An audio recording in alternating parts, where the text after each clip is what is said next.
നിങ്ങളെ വീട് പണിക്ക് മുമ്പ് നിങ്ങളെന്താ നേരം നോക്കാനോ നാളെ നോക്കാനോ കല്ലിടാനോ കൂടെ മേടിച്ച പൈസ ഇപ്പോൾ പാല് കാശ് കഴിഞ്ഞിട്ട് ഇപ്പോൾ എത്ര മാസമായി വർഷം എത്ര പൈസ മേടിച്ചിട്ട്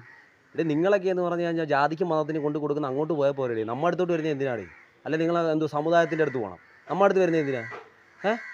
എനിക്ക് നിങ്ങളെ ജാതിക്കാരെ സമുദായക്കാരെ സഹായിക്കാനല്ല പൈസ തന്നത് എൻ്റെ അടുത്ത് വന്ന് വീടിനകത്ത് നിന്ന് കരഞ്ഞ് മേടിച്ചുകൊണ്ട് പോയ പൈസയെ നല്ല സമയം എന്ന് പറഞ്ഞു അടുത്തവൻ്റെ അടുത്ത് ഇറക്കാൻ വന്നതാണ് നല്ല സമയം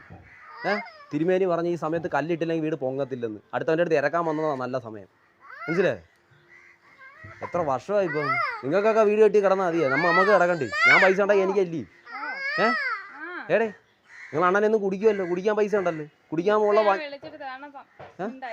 എന്തോ മിണ്ടായിരിക്കാം എന്തോ ഉണ്ടായി ഇപ്പൊ വർഷം എത്ര ആയത് ഇപ്പൊ ഇങ്ങനെയാ സംസാരിക്കുന്നത് മിണ്ടായിരിക്കാൻ എന്തോ എളുപ്പം തന്നു കഴിഞ്ഞാൽ സംസാരിക്കണം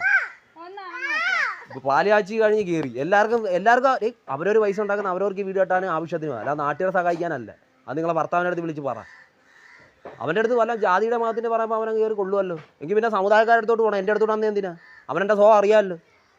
ഞാൻ പറഞ്ഞിട്ടുണ്ട് ജാതിക്കാരെ സമുദായക്കാരെ ഒന്നും നന്നാക്കാനല്ല ഞാൻ പണം ഉണ്ടാക്കുന്നേ പറഞ്ഞിട്ടുണ്ട് എന്നിട്ട് വീട്ടിൽ വന്നിട്ട് അകത്ത് വന്നിട്ട് മേടിച്ചുകൊണ്ട് പൈസയെ എന്തായാലും വിളിച്ച് പറ കേട്ടാ നമുക്ക് നമ്മളെ പൈസ വേണമെന്ന് പറയാം ജാതി സമുദായം ഉള്ളവരൊക്കെ അങ്ങോട്ട് പോകും നമ്മുടെ അടുത്തോട്ട് വരുന്നത് എന്തിനാ